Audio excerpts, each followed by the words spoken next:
नमस्कार, मैं हूं अंशुमान। क्रिप्टो काउंटर पर आपका स्वागत है। बिटकॉइन और इथीरियम सीमित दायरे में है। यूरोपीय सिक्योरिटी एंड मार्केट अथॉरिटीज ने कुछ नई चेतावनियां दी हैं, जिसके बाद बाजार में थोड़ी चिंता ज्यादा है। इधर बिटमाइन की इथीरियम खरीद ने बाजार को मदद दी है। तो सीधे चलते हैं बाजार में और शाम का हाल देखते हैं। करीब 5 बजे क्या हाल था। बिटकॉइन और इथीरियम दोनों होल्ड मोड में है। बिटकॉइन 92,000 से 93,500 के दायरे में काफी हद तक स्थिर है। 24 घंटे में लगभग फ्लैट एक मूव रहा है। फेड पर अगला बड़ा ट्रिगर आने तक बाजार एक पॉज फेज में दिखाई दे रहा है। शॉर्ट टर्म सपोर्ट 90,000 से 91,000 पर है। रेजिस्टेंस करीब $1 लाख के आसपास 96,000 से $1 लाख पर दिख रहा है।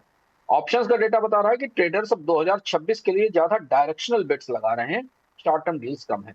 इथेरियम 3150 से $32 पर टिका हुआ है। 24 घंटे में 3.4 3 से 4% की हल्की मजबूती है, लेकिन अभी पिछली ऊंचाई से नीचे है। चार्ट और चेन के डेटा के हिसाब से बैलेंस जोन दिखाई दे रहा है।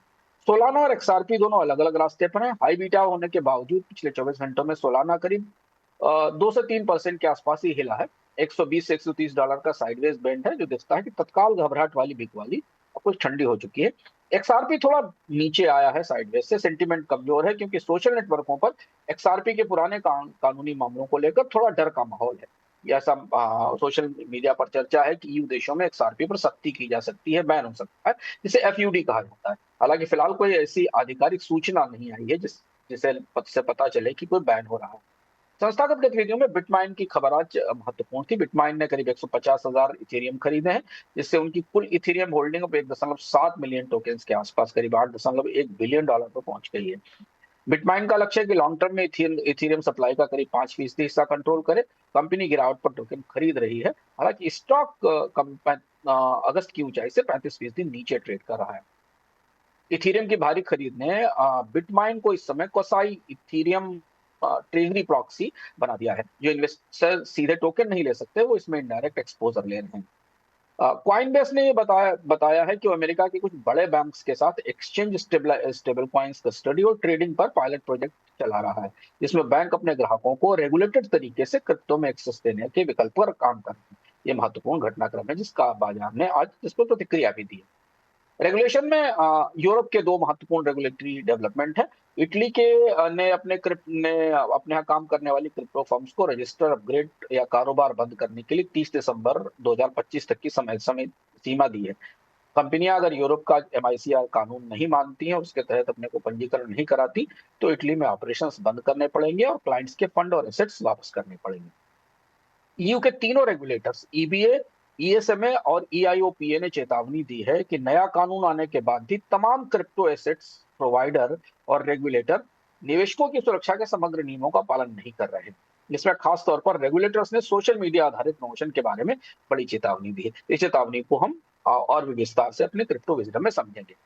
डिफाई स्टेबल कॉइन और वेब3 में अगर आप देखें तो पारंपरिक वित्त के साथ जुड़ाव की जांच पर जो ईएसएमए की हालिया रिस्क मॉनिटरिंग रिपोर्ट आई है, उसके बाद ये खतरा दिख रहा है। ये रिपोर्ट कहती है कि स्टेबल कॉइन, टोकनाइज्ड एसेट्स और डिफाई के साथ क्रिप्टो पारंपरिक बाजारों के साथ जुड़ रहा है।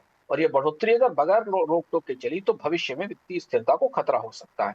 डिफाई प्रोटोकॉल जो रियल वर्ल्ड एसेट से जुड़े हैं या बैंकों के लिक्विडिटी पूल का इस्तेमाल करते हैं, उनमें अब केवल ऑपरेशनल जोखिम ही नहीं है, बल्कि रेगुलेटरी रिस्क भी दिखाई दे रहे हैं। ऑन चेन डेरिवेटिव्स में एक शांत सा रीसेट दिखाई दे रहा है। बिटकॉइन और इथेरियम के जो ऑप्शंस का की जो नॉमिनल एक्सपायरी का रोल डाउन हुआ था, उसके बाद से डिफाई ऑप्शन वॉल्ट्स में लिक्विडिटी की प्रोफाइल बदलती दिखाई दे रही है। कोई बड़ा नया हैक नहीं आया है। घोटालों और गलत बिक्री पर सख्त रवैया अपनाया है यूके सुपरवाइजर्स ने। जो ताजी चेतावनी आई है, नियामकों का फोकस अब रग पुल से आगे बढ़ के जो प्रचार है, लेवरेज प्रोडक्ट है और अनियंत्रित कंपनियों पर आ गया है। रिटेल सेगमेंट में आम निवेशक अब फोमो नहीं बल्कि इंतजार और निगरानी के जोन में। ऑप्शंस की रिपोर्ट दिखा रही है कि दिसंबर के ज्यादातर कॉन्ट्रैक्ट या तो एक्सपायर हो गए हैं या बंद हो गए हैं। लगभग $4 बिलियन के बिटकॉइन और इथेरियम ऑप्शंस चुपचाप रोल ऑफ हुए हैं और दिसंबर 2026 के स्ट्राइक्स पर नई पोजीशंस बनाई जा रही हैं। ये लंबी अवधि वाली और कम लेवरेज वाली सोच की तरफ इशारा करता है। एक्सआरपी पर खौफ यानी एफयूडी की लहर है। सोशल मीडिया में अफवाहें हैं कि पुराने मुकदमों और ईएसजी चिंताएं फिर से उभर रही हैं। इसलिए इस एक्सआरपी मुश्किल में फंस सकता है। हालांकि कीमतों पर असर अभी सीमित है। ट्रेडिंग वॉल्यूम में फिर से तेजी आएगी। अगले 48 घंटे 72 घंटे का आउटलुक है। अगले 2-3 दिन में अमेरिका में फेडरल रिजर्व की नीति और नौकरियों के नए महंगाई के आंकड़े आएंगे, महंगाई के आंकड़े भी आएंगे। इसका असर हमें क्रिप्टो पर दिखाई देगा। इसके साथ ही इटली अपना क्रिप्टो को खतरे से रोकने के जो नए उपाय लेकर आया है उनका रिव्यू शुरू करेगा। ये सारी खबरें मिलकर तय करेंगी कि बिटकॉइन 90,000 से $1,00,000 के बीच में रहेगा या इससे नीचे चला जाएगा। अगर महंगाई कम हुई और रोजगार के आंकड़े बेहतर हुए तो बिटकॉइन 80,000 से 90,000, 88,000 से 90,000 तक का हिस्सा टेस्ट कर सकता है। बाकी आल्ट कॉइन्स में बिकवाली आ सकती है। एक्सआरपी को लेकर जो कि डर और का माहौल है, वो अगर किसी एक्सचेंज पर डीलिस्टिंग में बदल गया तो बड़े आल्ट कॉइन्स भी इससे प्रभावित होंगे। कॉइनबेस जो बड़े बैंकों के साथ पायलट प्रोजेक्ट कर रहा है, उसमें किसी बड़े बैंक का नाम सामने आ गया आधिकारिक रूप से, जिसमें JP Morgan bank of America हो सकता है, तो संस्थागत पैसा आने की नई लहर शुरू हो सकती है। आज के विजडम में महत्वपूर्ण है ईएसएमए रिस्क मॉनिटर की जो रिपोर्ट आई है, में साफ कहा गया है कि क्रिप्टो अकेला जोखिम नहीं रहा है। स्टेबल कॉइन्स असली दुनिया की टोकेनाइज चीजें जैसे कि बॉन्ड, गोल्ड और प्रॉपर्टी और डीएफआई के जरिए सीधे बैंकों और बॉन्ड मार्केट और पेमेंट सिस्टम से जुड़ रहे हैं।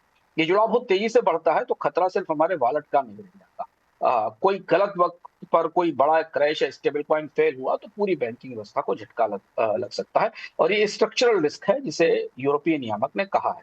डिफाई प्रोजेक्ट्स जो असली बॉन्ड, बैंक की क्रेडिट लाइन या बाहर का लिक्विडिटी पूल यूज करते हैं, उनके लिए नया नियम तय किया गया है। अब उनको अपने सिर्फ कोड का ऑडिट नहीं कराना होगा, बल्कि 3 चीजें रोज संभालनी होंगी। एक तो कोड और तकनीक का खतरा, जिसमें कोई बग ना हो, कोई ब्रिज ना हो। दूसरा है कि एक जगह पैसा जमा होने पर लेवरेज और लिक्विडिटी का खतरा, यानी कंसंट्रेशन का रिस्क। और तीसरा रेगुलेटरी चैलेंज, जिस बैंक या बॉन्ड पर आप निर्भर है वो कल अगर किसी कानून से बंद हो जाता है तो भी बड़ा असर पड़ेगा। आम निवेशक के लिए सीख महत्वपूर्ण है कि ऊंची और स्थिर कमाई दिख रही हो तो क्रिप्टो का सिर्फ एक ही खतरा मत देखिए, इसके पीछे बॉन्ड, बैंक या कोई नया कानून भी हो सकता है जिसमें बदलाव या कोई झटका सारी चीजें हिला सकता है।